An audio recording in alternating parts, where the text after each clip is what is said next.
What if I told you that in medieval Europe, giving weak beer to a 5-year-old child for breakfast was considered an act of responsible parenting, that Benedictine monks consumed more than 3 liters of beer a day as part of a diet approved by the church, that clean water was viewed with suspicion, whilst fermented drinks were seen as the very symbol of health and civilization? This wasn't ignorance, it was survival, built on centuries of hard-won empirical knowledge. Today we turn on the tap and potable water flows without effort. We blindly trust treatment systems we barely understand. But imagine living in an age when drinking pure water from the clearest river could kill you within 3 days. Where every gulp was a gamble against dysentery, typhoid fever and cholera. Medieval Europeans solved this lethal problem without microbiology, without chlorine, without modern filters. And their solution was so effective that it sustained entire civilizations for 1,000 years. What did our ancestors know that we have unlearned? Why was the answer to contaminated water not to purify it, but to transform it entirely? And most importantly, when exactly did we decide that this ancestral knowledge was no longer worth anything? This is the story of how fermented drinks saved medieval Europe, and how we forgot that wisdom in the space of a single generation. If you're curious to discover how people without modern technology solved problems that today require billions in infrastructure, please leave a like right now. Subscribe to the channel to explore more forgotten ancestral wisdom that the modern world has chosen to ignore. Your support helps us keep bringing these overlooked stories back to life. Medieval Europe was no fairy tale land of romantic castles. It was a continent defined by brutal realities, harsh winters that killed the weak, summers that brought plagues, rivers that served simultaneously as water source, open sewer, and animal graveyard. In English villages, Bavarian monasteries, Scandinavian farms, water was a deadly paradox. You needed it to live, yet it frequently killed you. Medieval towns crammed thousands of people into tiny spaces with no concept of basic sanitation. Human and animal waste ran through open channels in the streets, seeping into the soil and contaminating wells and springs. Tanneries dumped toxic chemicals into rivers. Butchers discarded offal and blood into the same water families would use hours later. Animal carcasses rotted on the banks, and people knew through painful experience that clear water could be lethal. They did not understand bacteria or pathogens. They had no microscopes to see Vibrio cholerae or typhoid bacilli, but they understood cause and effect with deadly clarity. They observed entire communities falling ill after drinking from certain sources. Foreigners who drank local water died within days. Children raised on well water suffered terrifying mortality rates. The connection was empirical, observable, undeniable. Water killed constantly. This reality created one of the most fascinating paradoxes in European history. A continent surrounded by mighty rivers, deep lakes, and abundant rainfall suffered a perpetual crisis of safe drinking liquid. Water was everywhere, yet it could not be drunk. How to solve this problem without modern chemistry, without municipal treatment, without microbiological knowledge? The answer came not from purification, but from an alchemical transformation humanity had known for millennia. The most persistent modern myth about the Middle Ages is that our ancestors were ignorant, filthy, and died young through sheer stupidity. Hollywood loves to portray medieval people drinking beer because they were drunken louts without culture. School textbooks imply they didn't know dirty water made you ill.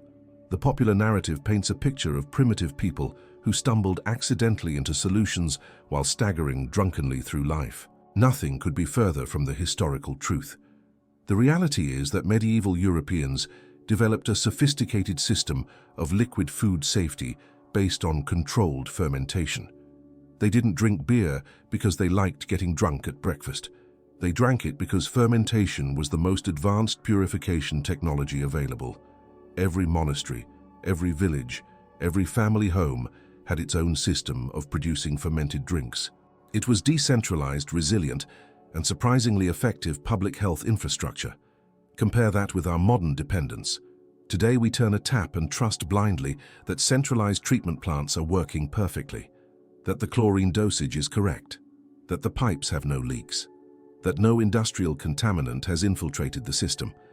We are completely dependent on infrastructure we do not control, do not understand, and could not replicate if the system collapsed. A 3-day blackout and hospitals would fill with dehydrated patients. Medieval people had no such systemic fragility. Every family, every community possessed practical knowledge to produce their own safe drinks. If one well became contaminated, they did not wait for central authorities to fix it. They simply increased production of beer or cider. The knowledge was distributed, not centralized. Resilience lay in decentralization, not scale. It was an anti-fragile system that grew stronger under pressure. When we look back with modern arrogance, we forget that our clean tap water is less than 150 years old, that London still suffered cholera outbreaks in 1866, that New York drank contaminated water until 1900. Medieval people lived 1,000 years without a single death from chloramine or industrial fluoride, without heavy metals from corroded pipes, without microplastics. Perhaps we are not as advanced as we think. Fermentation is chemical magic that turns poison into medicine. When yeasts consume sugars from grains, fruit, or honey, they produce alcohol and carbon dioxide as byproducts. This process creates a hostile environment for most deadly pathogens that thrive in stagnant water. Bacteria causing cholera, typhoid fever, and dysentery simply cannot survive in an alcoholic medium, even at low concentrations of 2 to 4%. But alcohol was only part of the protection. The boiling process required to make beer immediately killed any pathogen present in contaminated water. Grains were steeped in boiling water for hours, creating a sterilized wort before fermentation even began. Then yeasts quickly colonized the liquid, occupying every ecological niche and preventing harmful bacteria from establishing themselves. It was layered defense, thermal, chemical, and biological.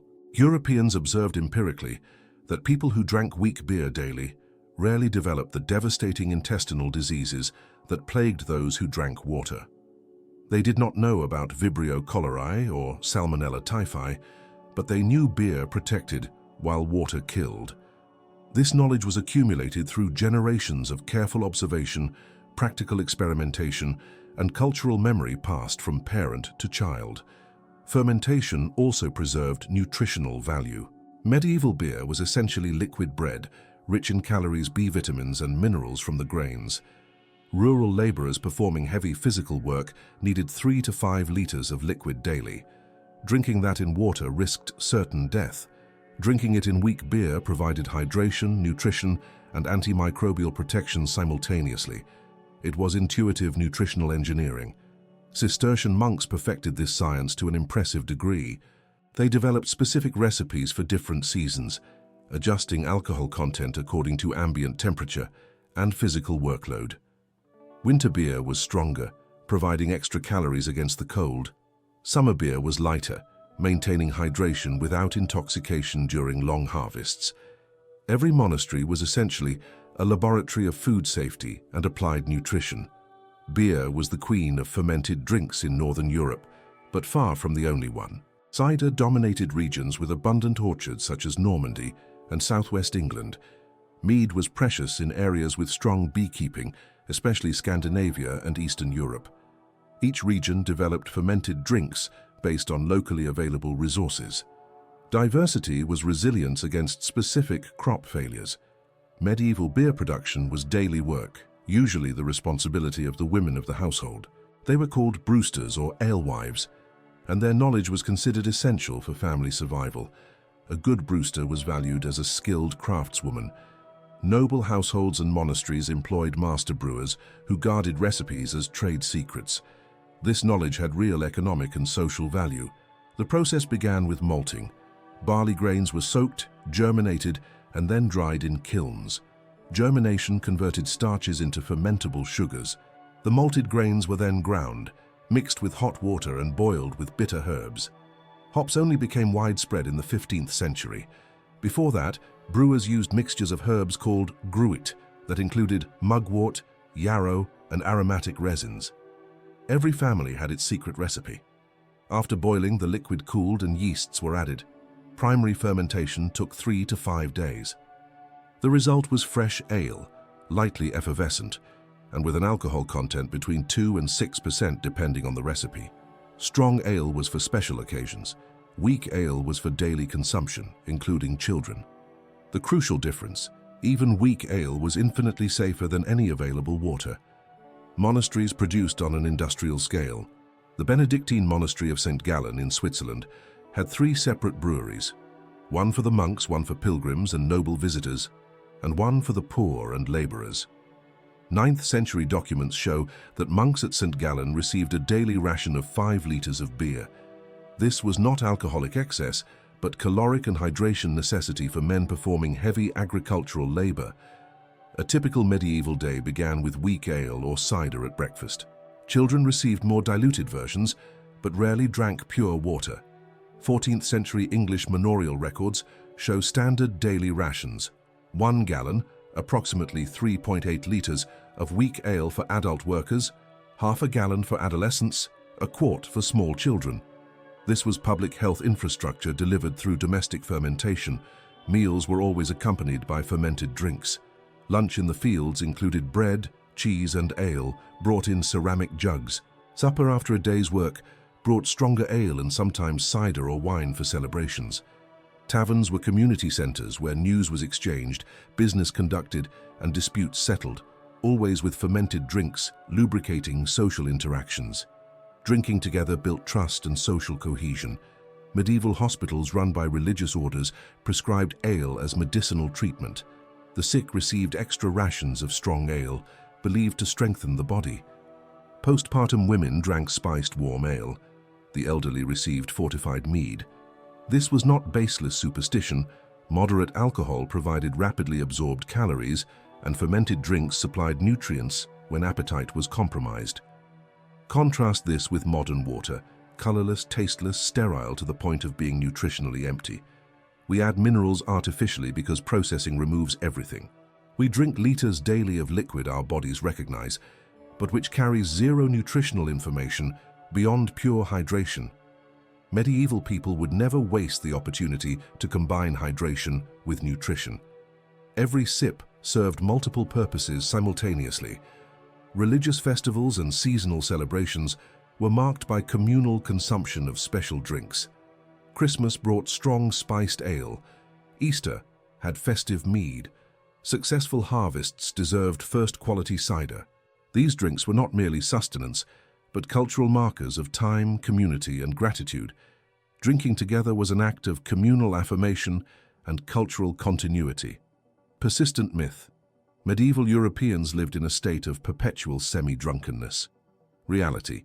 Daily ale had an alcohol content comparable to modern light beer and was consumed steadily throughout the day. 3 litres of 3% ale spread between waking and sleeping results in constant low absorption of alcohol, never reaching significant intoxication. It is mathematically impossible to get drunk consuming in this way. Compare with modern drinking patterns. Concentrating 4 or 5 to 7% beers in 2 hours on a Friday night, that produces genuine intoxication. Medieval people drinking weak ale continuously during 12 hours of heavy physical labor metabolized alcohol faster than they consumed it. Blood alcohol level remained low and stable. It provided mild calming and caloric effect without impairing cognitive function or motor coordination. Medieval court records show severe punishments for public drunkenness, especially among workers. Agrarian societies did not tolerate alcoholic dysfunction because lost harvests meant starvation. People too drunk to work were fined, publicly shamed or expelled from guilds. The idea that everyone staggered about drunk is modern fantasy that ignores the brutal economic realities of pre-industrial societies. Strong ale certainly existed, but it was reserved for festivals, ceremonies, and medical emergencies. Daily consumption was small ale or table beer. Literal translations reveal the purpose. Weak enough beer to be on the table every day without causing intoxication. Master brewers were valued precisely for their skill in producing balanced drinks, microbiologically safe, nutritious, palatable, and non-intoxicating for laboring consumption. Cruel irony. Modern people who mock medievals for living drunk often consume more alcohol in one weekend than a medieval worker consumed in an entire week, and they do it with far stronger drinks far faster, with far less physical activity to metabolize it. Projection in its purest form. Europe was not alone in discovering fermentation as purification. The Chinese developed a millennia-old tradition of boiled tea, achieving the same result of thermal sterilization through a different method. India had traditions of fermented lassi. The Middle East produced kefir and fermented dairy drinks. Mesoamerica had pulque and chicha. Civilizations independently converged on the same solution: transform dangerous liquids into safe ones through processes that kill pathogens. But Europe developed a particularly intense dependence on alcoholic fermentation because conditions were especially favorable: temperate climates perfect for growing grains and fruit, cold winters that naturally preserved fermented drinks, abundance of high-quality wild yeasts in the environment, cultural traditions that valued and refined fermentation processes over millennia. It was a convergence of ecology, climate, and culture. The ancient Romans already had sophisticated aqueducts, supplying relatively clean water to cities. But with the collapse of the Roman Empire in the 5th century, that centralized infrastructure crumbled. Medieval Europe fragmented into thousands of small political units without the capacity to maintain centralized water systems. The solution was radical decentralization. Every family, every village, every monastery became self-sufficient in producing safe drinks. Resilience through redundancy. Contrast with the Byzantine Empire, which maintained Roman aqueducts functioning until the fall of Constantinople in 1453. There, public water continued to be available, and wine consumption was more ritualistic than necessary. The difference reveals a crucial truth. When centralized infrastructure collapses, distributed knowledge becomes a matter of life and death. Western Europe learned this painful lesson and built an alternative system that lasted 1,000 years. Fascinating question: what sustains a civilization more reliably? Impressive but fragile central infrastructure, or resilient but less spectacular distributed knowledge? Roman aqueducts were engineering marvels that required a strong state to maintain. Domestic fermentation was humble but indestructible because the knowledge lived in millions of heads simultaneously. History suggests resilience beats spectacle. Change began in the 17th century with growing urbanization and the first attempts at municipal water systems. London created the New River Company in 1613, pumping clean spring water into the city. But the water was still untreated. It was merely transported. It marginally improved the situation, but did not solve the fundamental problem of contamination. Beer remained the primary drink for the masses well into the 1800s. The Industrial Revolution brought massive urban concentrations that overwhelmed traditional systems. Cities of 100,000, then 500,000, then millions of people could no longer rely on domestic fermentation at the necessary scale. Industrialization of beer production began, but pressure also grew to find safe potable water sources. Cities were growing far too quickly for decentralized solutions to keep pace. The Great Stink of London in 1858 was the turning point. An exceptionally hot summer made the Thames, used as an open sewer, smell so intensely that Parliament could not function. This finally forced massive investment in sewer systems and separation of potable water from waste. Joseph Bazalgette designed a sewer network that still functions today. But it took until 1866 for London to stop suffering regular cholera outbreaks. John Snow demonstrated in 1854 that cholera spread through contaminated water, tracing an outbreak in Soho to a specific pump on Broad Street. But the germ theory of disease was only widely accepted decades later. Even when science began to understand the problem, implementing solutions took generations. Meanwhile, traditional fermentation knowledge protected those who maintained ancient practices, while moderns died from clean, contaminated water. Water chlorination began in 1908 in Belgium and spread rapidly. In a single generation, tap water became genuinely safe for the first time in urban human history. It was an extraordinary triumph of public health that saved millions of lives. But it came with a hidden cost. In only 50 years, millennia of survival fermentation knowledge were completely forgotten by the general population. We lost self-sufficiency in the most basic need: safe drinking liquids. Today, if municipal water systems fail for a week, most urban people lack the skill to produce safe drinks. They do not know how to perform controlled fermentation. They do not recognize signs of contaminated water. They possess neither equipment nor knowledge to boil and store water properly. We have become completely dependent on infrastructure we treat as guaranteed. We lost understanding that liquid food safety requires active processes, not passive ones. Water is not naturally safe in a human environment. It becomes safe through intervention, whether boiling, filtration, chlorination, or fermentation. Ancestors knew this intuitively. We have forgotten because automated systems do the invisible work. When systems fail, we are shocked and helpless. We lost nutritional knowledge that hydration can be simultaneously nourishing. Traditional fermented drinks provided calories, B vitamins, minerals, and probiotics alongside hydration. Modern water is pure H2O and nothing more. We compensate by drinking water and then consuming calories separately, often from processed and nutritionally poor sources. Medieval people were more nutritionally efficient without even trying. We lost resilience through decentralization. When every community could produce its own safe drinks, the system was anti-fragile. Destroy one brewery, and hundreds of others continue functioning. Compare with modern infrastructure.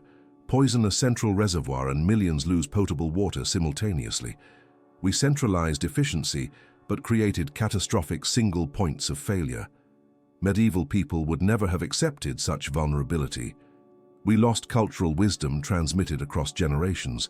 Grandmothers taught granddaughters how to make ale, cider, mead. Knowledge flowed organically through family and community. It was resilient because redundant. Millions knew how to do it. Today, how many people know fermentation beyond a gastronomic hobby? If we needed to, how many could teach entire communities? The break in cultural transmission created existential fragility. Recent events reveal our hydrological fragility. Flint, Michigan. Municipal water poisoned the population with lead for years. Camp Lejeune. American military base supplied toxic water for decades. Jackson, Mississippi. Water system collapses regularly, leaving 150,000 without access. These are not failures in developing countries. They are the United States in the 21st century. Centralized infrastructure is as fragile as the chains that compose it. During natural disasters, hurricanes, earthquakes, floods, the first thing to collapse is potable water supply. Supermarket shelves empty in hours when urban populations panic for bottled water. Dependence on just-in-time logistics means zero local resilience. A medieval person waiting 3 days for an ale delivery would be absurd. They would produce immediately. We wait for emergency FEMA trucks to bring plastic bottles. Modern homesteading and self-sufficiency movements are rediscovering fermentation not as a gastronomic hobby but as a survival skill.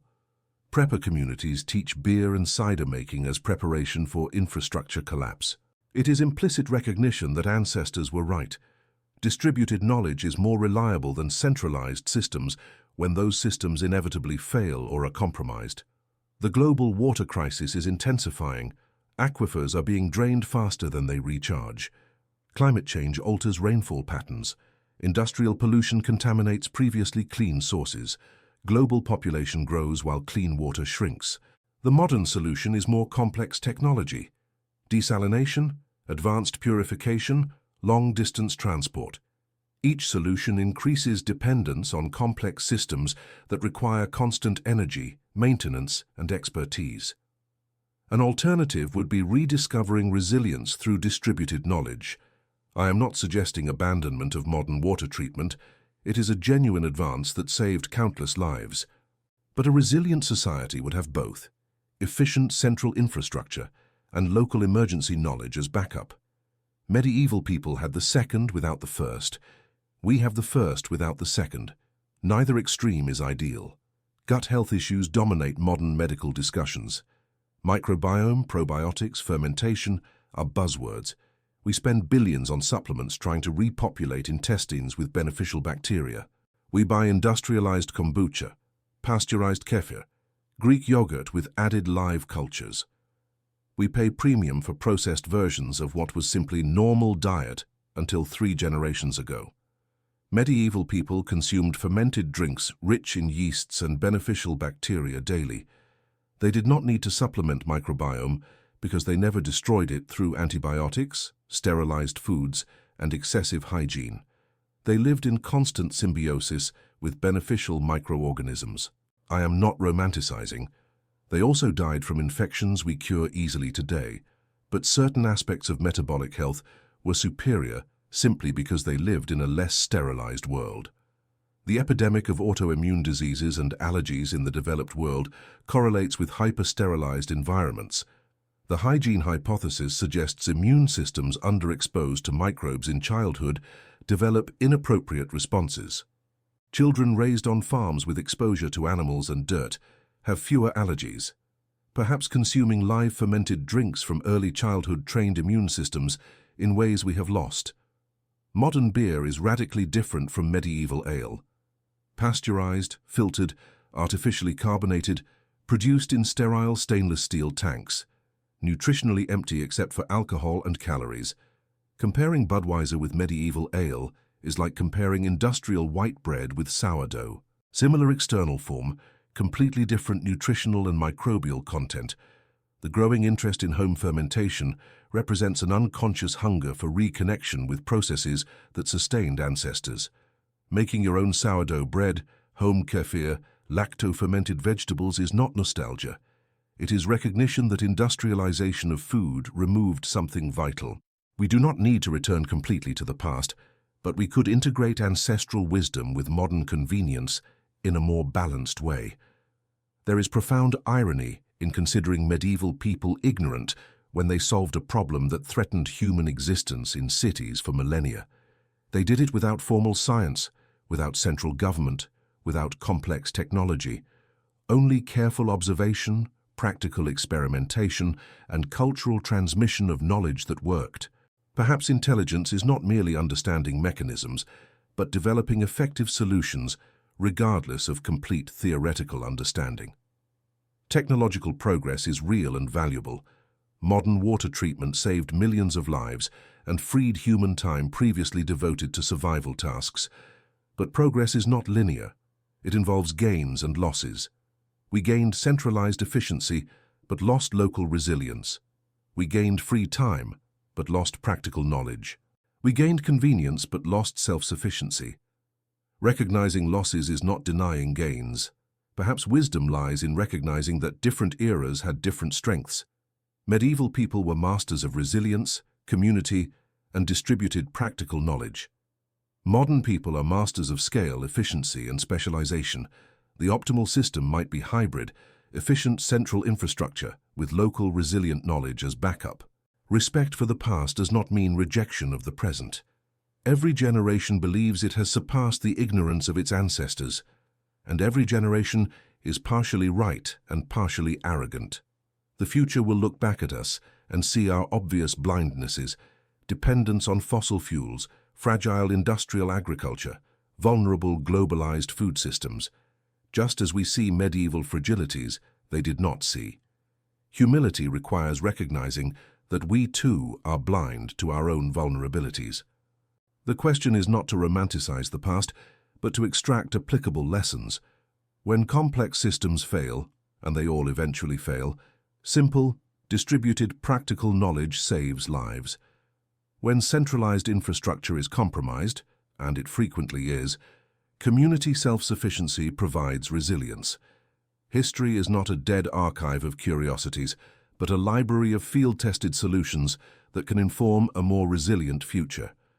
If you enjoyed this content, please leave a like and subscribe to the channel and comment. Which city are you watching from? I hope you enjoyed it.